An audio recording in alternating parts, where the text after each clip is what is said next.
Hello everyone, this is Rupali and welcome again to PCM study hub.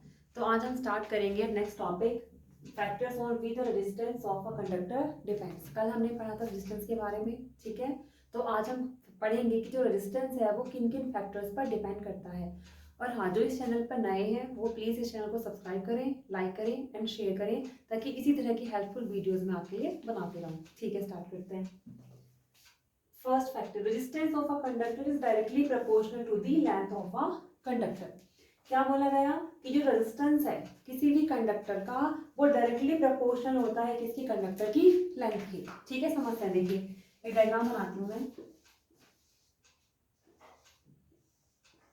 ये कोई क्या है, हमारे पास एक कंडक्टर है, ठीक है। अब इसमें क्या होगा, इसमें इलेक्ट्रॉन्स फ्लो हो रहे होंगे, ठीक है। अब क्या होगा, अगर हम कंडक्टर की लेंथ बढ़ाएंगे तो जो रेजिस्टेंस है वो भी बढ़ता जाएगा। अब देखिए इसको एग्जांपल से समझते हैं, जो हम डेली रूटीन में एग्जांपल्स देखते हैं। जैसे ना, हमें कहीं जाना है, हम कार से सपोज यहाँ से देहरादून जा रहे हैं, ठीक है। अब क्या होगा, रास्ते में जितनी ज़्यादा दूरी पर हमें जाना होगा उतना ही ज़्यादा ट्रैफिक की खतरा है, क्योंकि जितना ज़्यादा ट्रैफिक होगा उतनी ही स्पीड हमारी कम होगी, हमें धीरे धीरे गाड़ी चलानी पड़ेगी, ठीक है। अब हमें क्या करना है, हमें अपने आसपास के किलोमीटर के एरिया में जाना है। हम वहाँ से यहाँ से वहाँ गए तो क्या होगा, रास्ता कम है, लेंथ हमें कम कवर करनी है, तो ट्रैफिक के चांसेस भी क्या होंगे, कम होंगे, ठीक है ना। तो जितनी ज़्यादा लेंथ होगी उतना ही ज़्यादा ट्रैफिक के चांसेस होंगे। ऐसे ही क्या है, जितनी ज़्यादा कंडक्टर की लेंथ होगी, इलेक्ट्रॉन्स को अपने एम पर पहुंचने के लिए उतना ही ज़्यादा टाइम लगेगा, है ना। तो लेंथ जितनी ज़्यादा होगी, क्या चांसेस रहेंगे, उतने ही की रेजिस्टेंस क्या होगा, ज़्यादा होगा, ठीक है। तो रेजिस्टेंस लेंथ के डायरेक्टली प्रोपोर्शनल है।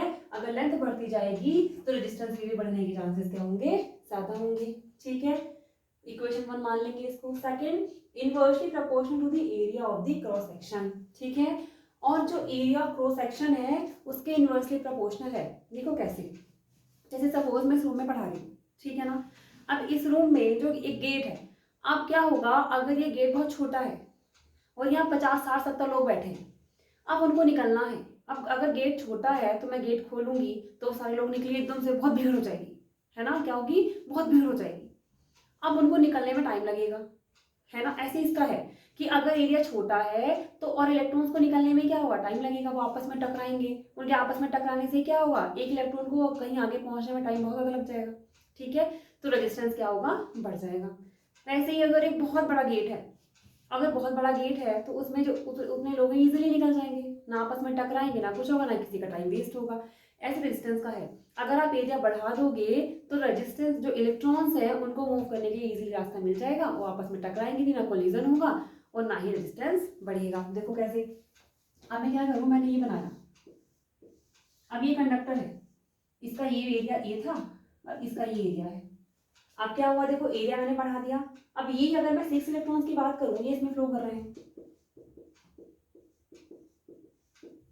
एरिया बढ़ाने से क्या होगा, इलेक्ट्रॉन्स को क्या होगा, इलेक्ट्रॉन्स इजीली फ्लो करेंगे। इजीली फ्लो करेंगे तो क्या होगा, ना आपस में टकराएंगे, ना कोलिजन होगा, ना ही इनको यहाँ से वहां तक पहुंचने में टाइम लगेगा। तो रेजिस्टेंस क्या हो जाएगा, डिक्रीज हो जाएगा, है ना। तो एरिया की क्या है, इनवर्सली प्रोपोर्शनल है। अब क्या करेंगे, दोनों इक्वेशन को कंबाइन कर देंगे।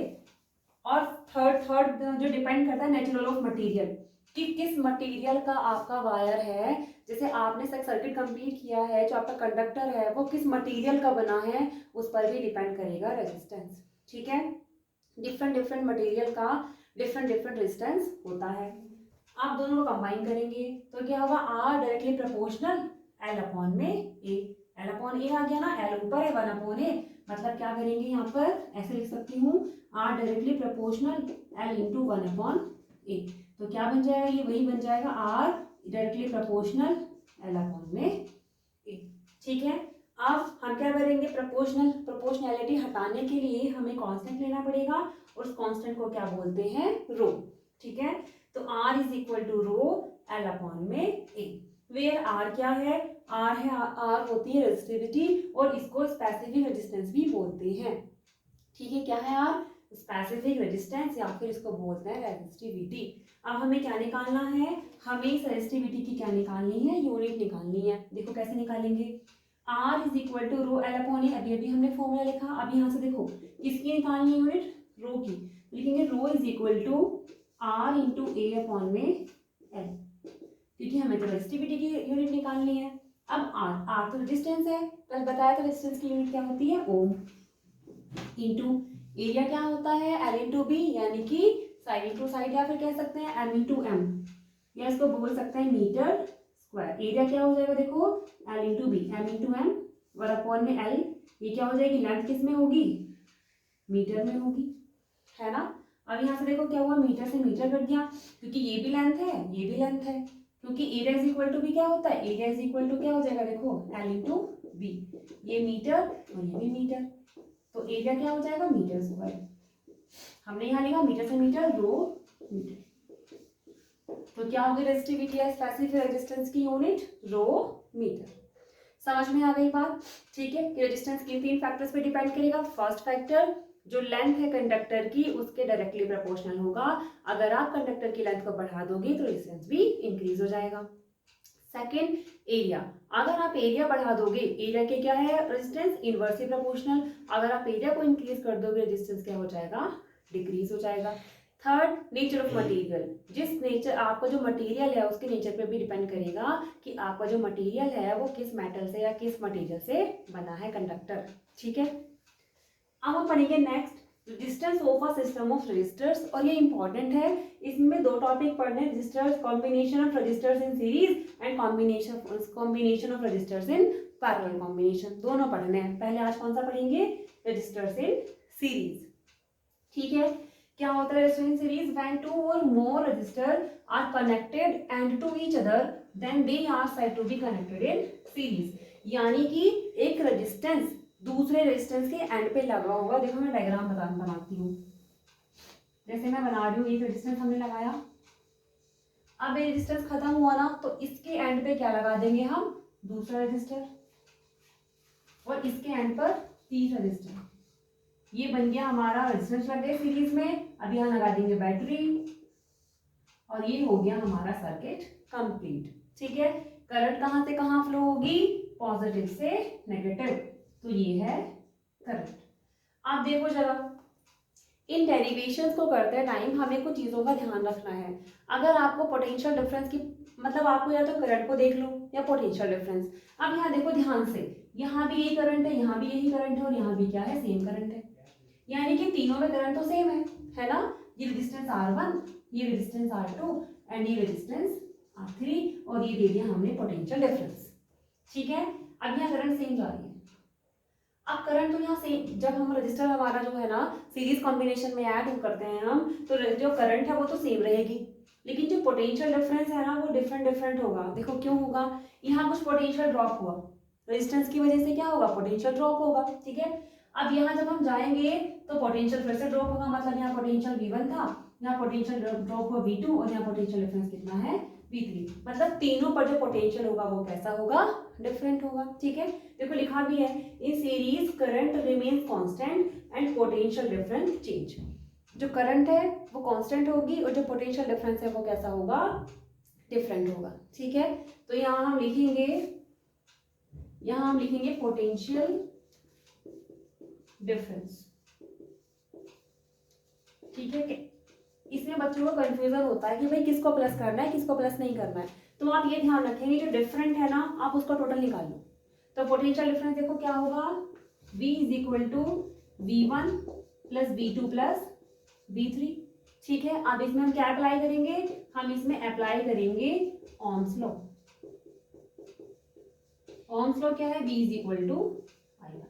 देखो जब V is equal to IR है और करंट तो सबके लिए कांस्टेंट है, तो V1 क्या हो जाएगा बताओ, करंट सबके लिए सेम है ना, तो क्या रेजिस्टेंस, पहला रेजिस्टेंस कितना है, देखो पहले वाले के लिए क्या हो जाएगा, V1 is equal to IR1, current सबके लिए सेम है। V2 क्या होगा, IR2, एंड V3 क्या हो जाएगा, IR3, ठीक है ना। अब हम क्या करेंगे, ये सारी जो वैल्यूज हैं इन सबको हम पुट कर देंगे इक्वेशन नंबर 1 में। तो all values put in equation 1, equation 1 में पुट करो। देखो V इज इक्वल टू कितना है, IR1 IR2 प्लस IR3, ठीक है। देखो अब क्या होगा, IR यहाँ क्या कॉमन है, तीनों में कॉमन है, तो हम इसको बाहर निकाल लेंगे, R1 plus R2 plus R3।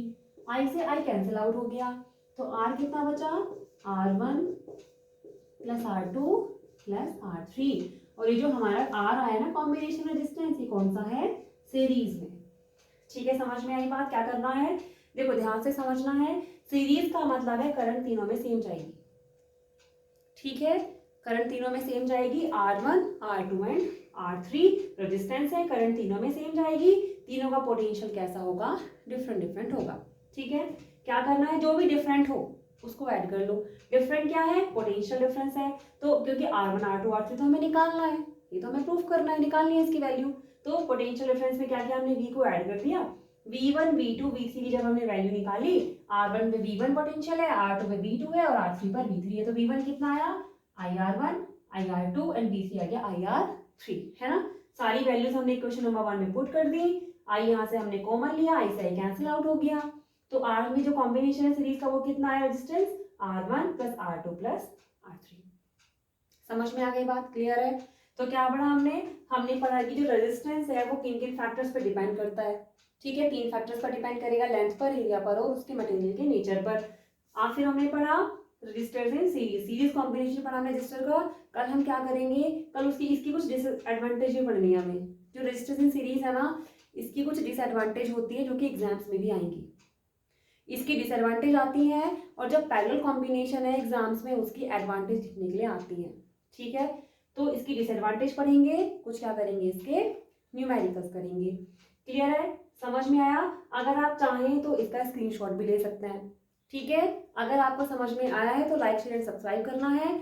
और हाँ, सभी को मुझे कमेंट में बताना है कि हमने करंट की यूनिट क्या पढ़ी थी। ठीक है, ओके, आप स्क्रीनशॉट ले लीजिए।